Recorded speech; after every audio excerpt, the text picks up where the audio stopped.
What's up, guys? This is Evan Borsier, and you are listening to Second Order Change. I have a quick bonus episode for you here. We're talking to Greig Fraser, cinematographer of movies like Star Wars Rogue One, Dune, Killing Them Softly, Zero Dark 30, the Batman with Robert Pattinson. The dude's a legend. I had this conversation with him for another podcast that I do called the Super Secret Filmcast right after he had won the Grammy. Did I say after? Right after he had won the Grammy for Best Cinematography. This is Future Evan. I said after because I was trying to say Oscar, and then I said Grammy. He won the Oscar for Best Cinematography. Anyway, moving on. He was on location somewhere, I believe in the Middle East, scouting for Dune 2, which we couldn't include when we released this initially. He's currently out there. Greg, if you're listening, thank you for chatting. But he's the coolest dude. This conversation was specifically about cinematography and filmmaking, but I think there's so much of it that other people would really get a lot out of. So if you are someone who values pursuing greatness, if you are someone who values finding new ways to do things, or if you just want to hear from someone who is at the top of their game, Greg's a great guy to listen to. So I'm going to get right into the conversation with him, but thanks for listening again to this bonus episode of Second Order Change. You know, the top of the world's a relative thing, though, isn't it? Like, I mean, yes, of course, I can't stand here and lie to you and go, oh, no, it's great. Listen, I've had a very, very, very fun last few years from a work perspective. You know, I've made I've had some really good times, you know, working on Mandalorian, let's say, you know, inventing a new technology with our friends at Lucasfilm and ILM, figuring out what that technology is good for, trying to put a line in the sand saying, if you're going to use this technology, it has to look at least this good, you know, and not saying it looks good, but the thing is that it's a point for people to improve. And then going on to something like Dune, which, you know, I mean, working with Denis Villeneuve was a dream, you know, and had a great time, great crew, great bunch of people, and then going on to Batman. So yeah, no, I've had a very good run from a creative standpoint. And then, you know, obviously winning an Oscar is a bit of a icing on the cake. It's not the be all and end all, but it's a nice little finish to that run before we started on June Part 2. So that's a long-winded way of saying, yeah, I'm on top of the world, but at the same time, I'm also being realistic, where I'm like, well, right, the story doesn't finish here, does it? Right. I guess that's one of the things I'm curious about. Like, at some point, you know, I think we set all these little goals for ourselves of things we want to do, and, you know, it's constantly that experience of the mountaintop moving, and you get to one thing and the next thing comes up. What do you, like, how do you recalibrate at that point where, you know, not that it is the mountaintop and it is a momentary state, but it's like, how do you even decide what's next now? You know, it's like, well, I've got an Oscar, I've got this, that, and the other thing. Like, what's left to do? Yeah, it's a good question, because the thing is that a lot of people assume that the Oscar is the ultimate goal. You know, we're driving down the road. Why? To get to the Oscar. That's what a lot of people assume, that, particularly people who are not in our business. They assume that, okay, well, I'm only doing what I'm doing to get an accolade, which is nothing further from the truth. In fact, it's actually almost a negative thing, because suddenly an award like that pits me against another cinematographer, you know, and then it becomes a competition, which filmmaking is not a competition. It's the opposite of a competition. Like, filmmaking is a collaborative process where there's room for everybody's ideas, and different types of cinematographers and different types of cinematography. So in some ways, you know, that wasn't really a target. But what I think what's a bigger question, and it does pose a question, is what to do next. You know, like, what do I do next? That's the thing. It's like, what do you do that still gives you that feeling of getting up, wanting to get up in the morning to get out and shoot? Like, is it a different type of story? Is it a different type of technology? Is it a different type of genre? Is it a different job? You know, do I stay a cinematographer? Do I expand? I mean, I've been On Mandalorian, I was, credited I was DTP, but I was also a co-producer on Mandalorian. Working on a film now going forward where I'm also in that role, which is a bigger role than just a cinematographer. What do I do differently? I don't know. It's about, I guess it's about just making sure that you're excited to get up in the morning, that you're doing the right job, regardless of how much it pays, or regardless of how many accolades it will get or could get, but that it actually excites you. What are you getting out of it? Are you enjoying a particular new technology, new camera, new lens package that you're relearning? You're shooting a different format. You're shooting like 9:16 for Snapchat rather than 16:9 for TV. Like, what is it about the job that is giving you something back rather than you just giving to it? Like, you've got to take something from each job. Like, you've got to, selfishly, you've got to learn something each job. You've got to, not just the cash. I mean, we all know why we need cash, but it's got to be more than that. That's why I'm in this business, is because I'm constantly being challenged and I'm constantly being scared. I'm being given challenges about how do I do something differently or better than the last time I did it, or last time someone did it, or I mean, we're soon to start on Dune Part 2.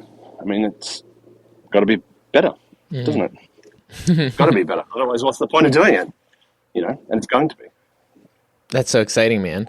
Yeah, so I'm curious, because I totally agree with that. I think something that I, learned the hard way for myself shortly after we talked last time, after Rogue One, was this idea of and I'd be curious, I guess, to know, you're already obviously so high up in the echelons, but once you win an Oscar, I feel like there must be some degree of, now you've got ad agencies who maybe weren't keeping track of features that are wanting you to shoot commercials. You have a potential glut of opportunity, and now you have to sift through a million options of people who want to give you a bunch of money to make really cool stuff and decide what do I actually want to do?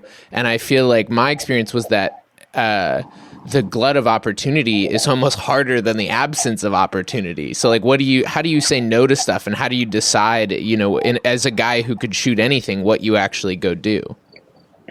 Well, it has to light a fire. It has to ignite something. It has to give you, as I was saying before, it has to give you something back.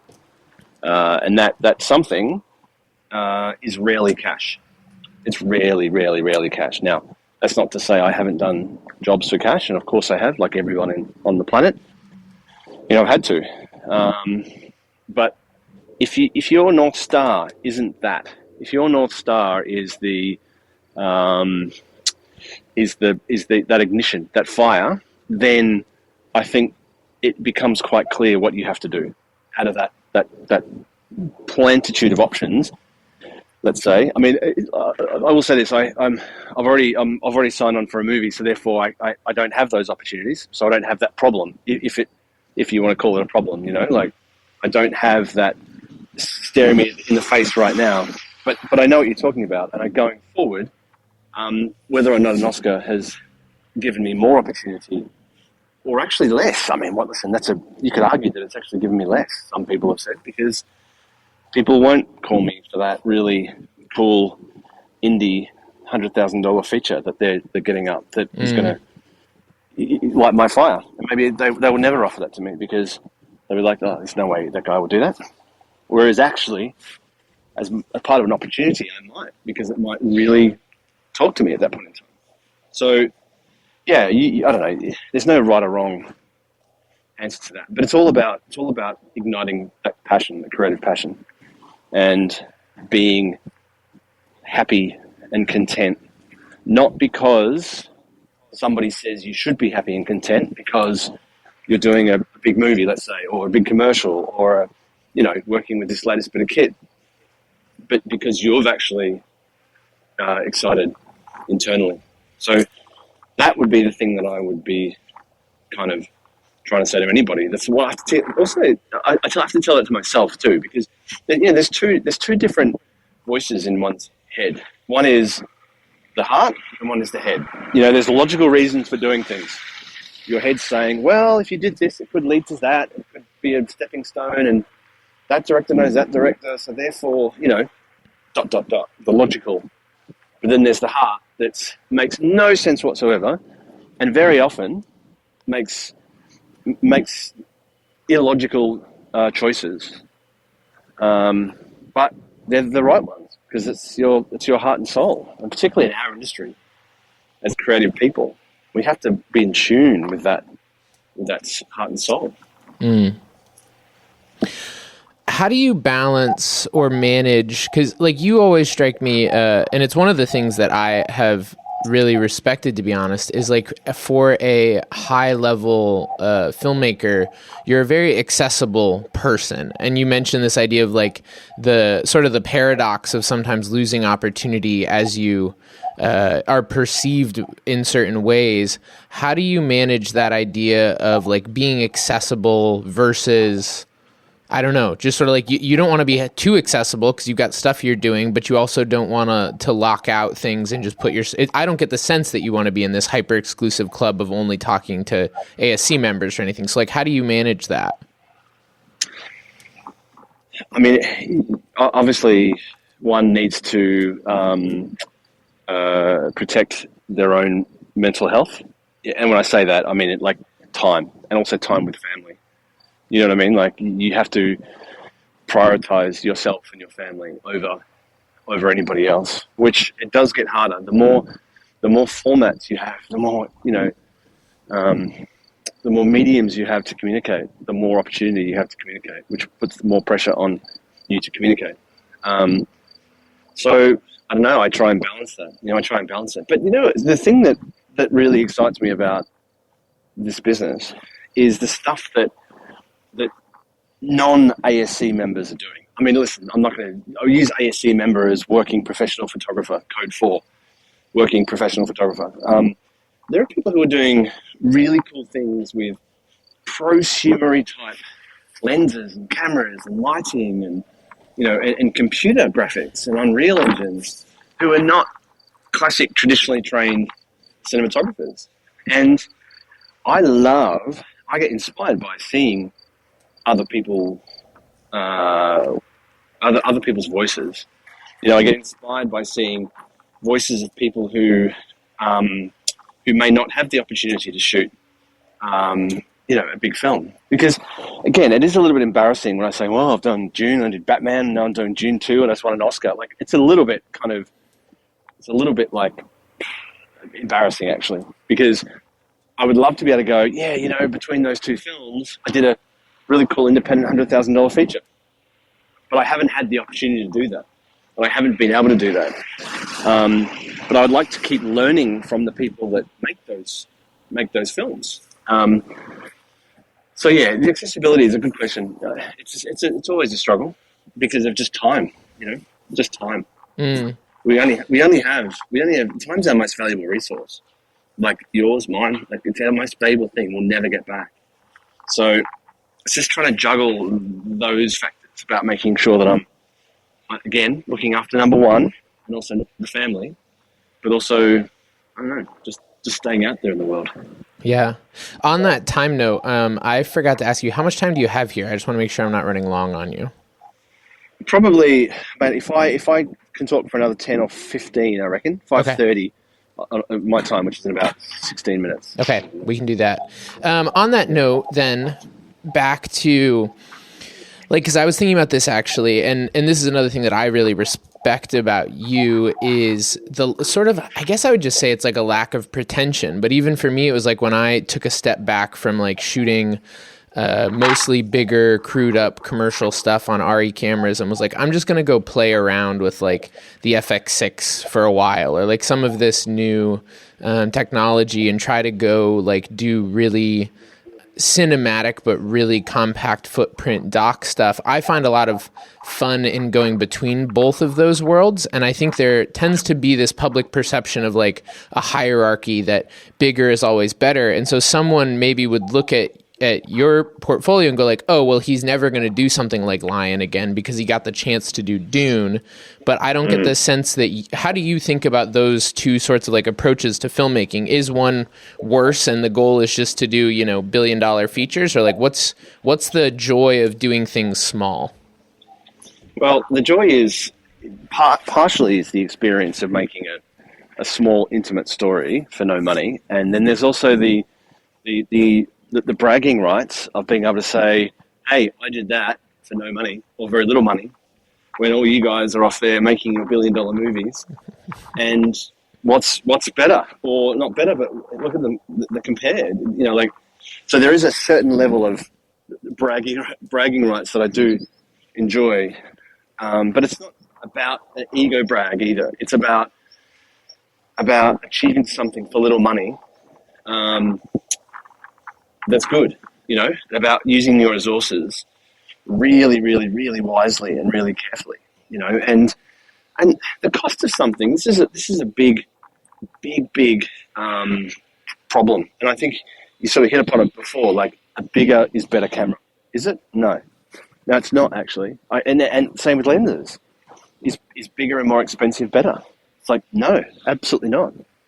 We on the Batman, we were putting together a chase unit because we had to shoot the car chase, and schedule-wise, we didn't quite have enough lenses to cover both the units at the same time, because we were shooting stuff, they were shooting stuff, we crossed over, and so I had to solve a bit of a problem, which meant that I needed smaller lenses and lightweight lenses that I could strap to cars.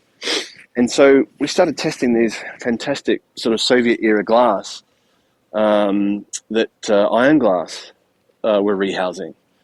And dude, they were amazing. These lenses were absolutely amazing. And the job that those guys did of rehousing was perfect, because they were small, they were lightweight, they put the oval iris in, the bokeh was, a bit more anamorphic feeling, so they fit in really well. Now, that glass, that lens, cost $60 on eBay. Yeah. And the lens that we were using for main unit, the real lens, the professional lens, I say in inverted commas, was like, what, 40 grand or whatever the cost of that thing was. So was the 40 grand lens, it was a great lens, by the way, but was it that much better than the $80 eBay lens? No. And they're in the film right next to each other. No one can tell me which one's which. Do you know what I mean? Like, so I think there's a certain, and I would love to knock that perception on its head. I would love to, more than anything, be with a DP that knocks the perception that the more money you have, the better things are going to be. Because I don't believe that to be the case. Like, money sometimes can reduce limitations, particularly when you're dealing with sequences. But the idea that what we use as DPs is dependent on cash, I just don't believe it. I don't believe it, because, the FX6, that's an amazing camera. FX3, it's an amazing camera. You pair that with the glass that I was just talking about. You're making a movie, and you've spent a couple $1,000. Yeah. I mean, that's amazing. And I think that's exciting. That's what's happening more and more now as we get sort of further along in history, is that the equipment keeps getting better, but the perception hasn't changed, where people are like, well, no, I've got to shoot this on an ARRI. We go, no, I'm shooting on an FX3 or an FX6. So I have two things that I think are interesting to dig into there, because I totally agree with you. I think, so the first one I would say is, like, what are your thoughts on, because I think there's this perception when people hear that it's like, oh, the tools keep getting better and cheaper, so our value is going down because now anyone can make a movie with nothing. And what are your thoughts on that? Well, I don't. I mean, our value in the eyes of whom would be the question. In the eyes of ourselves, I hope not, because that'd be sad. In the eyes of producers, well, unfortunately, that producers and people who are spending the money are always trying to devalue anybody they can. But you a cinematographer or a vision, like a photographic vision is always required for something, always required. Otherwise, you end up with something that doesn't have focus, not literal focus, clarity of idea. So yeah, just because the cost of the lenses and the equipment is going down, I don't think devalues the artistic vision. I mean, it shouldn't. If it does, then that's sad, and I know you'd agree with that. But Yeah. but also too, producers and co. Often they're quite savvy, and often, not always, often they're quite savvy, where they know what the job of a cinematographer is. It's not just to point a camera into the sun and have an actor be backlit. I mean, anyone can say that. It's about the overall vision for a movie, and about watching a movie and saying, or a product, and feeling like it's coherent visually. I did a talk actually at a film school, and we talked about those lenses. That lens I was just telling you about, and one of the questions was, didn't the producers have an issue with you shooting on $80 eBay glass? And it was a valid question, because had any producer known that's what I was doing, they might have gone, really? You sure you don't want to spend $20,000 on a lens? Like, you sure? But my answer to that was basically, well, no, they didn't ask. First of all, because I didn't tell them. And second of all, who are they to tell me that I couldn't? Like, that was my job. My job, and that's what they're paying me for, is to make decisions about the visuals. And if I thought this particular lens was as good as the $20,000 or $30,000 lens that they used on their last movie, well, yeah, I didn't think they had a right or even a need to ask those questions, because that's not their job. Right. That's our job. Well, and it's a question of trust on some level, right? Like I had a similar experience in some ways, where I sold my Amira a few years ago and bought an FX9, and a lot of people have been like, "Oh, is it hard to like sell people on the FX9?" And I was like, "We don't talk about it. Like, it's not a part of the conversation." I feel like if you're hand fighting over that, it's like a signal that maybe they don't trust you on the imaging side to begin with.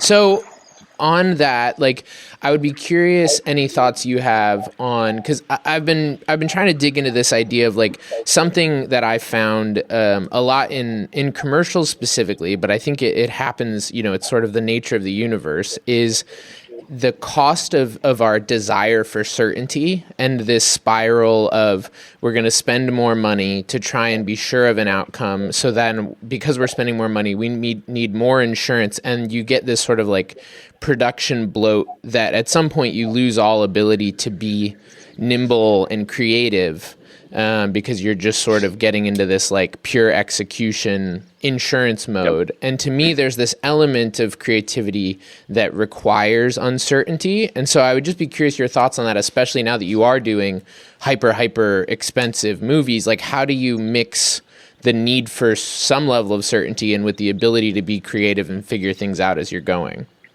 Well, that problem that you're bringing up is the eternal problem of filmmaking.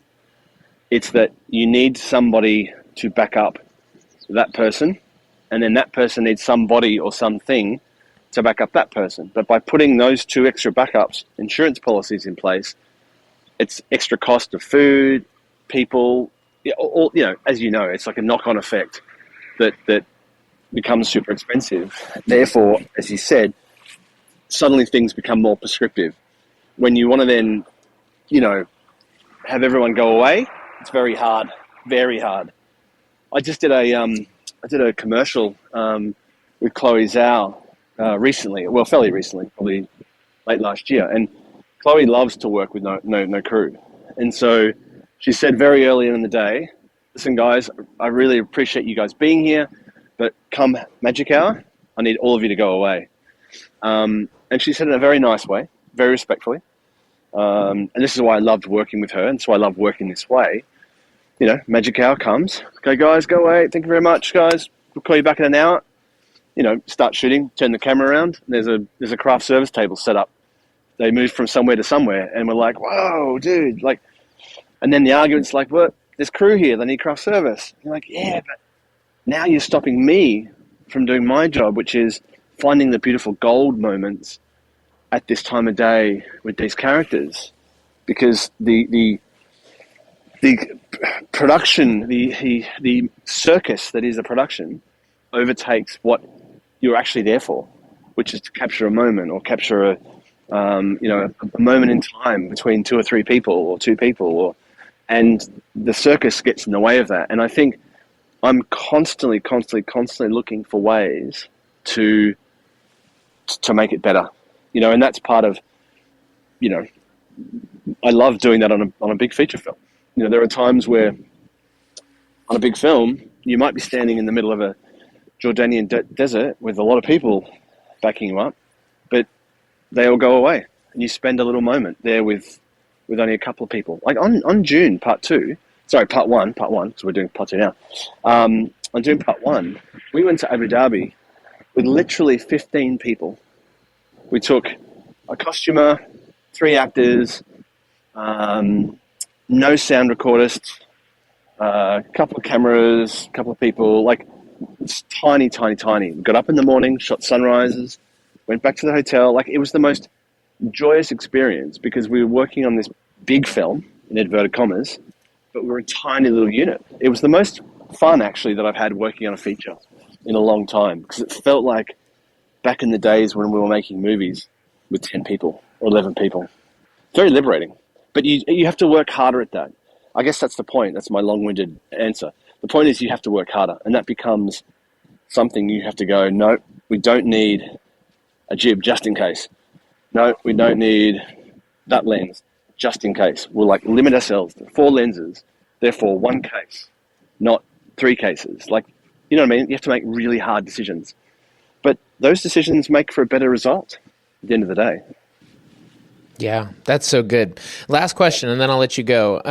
You have, you've been present on Instagram. You've been present in my life, both just in simple things like texting about digital Sputnik lights and having these conversations. And you've taken other young cinematographers like Kate Ayers-Mendy and Oren Safra and pulled them into projects. Why do you seem so intentional about investing in younger cinematographers and filmmakers? It sort of goes back to what I was talking about. I like being inspired by other people's work. Kate's work I love.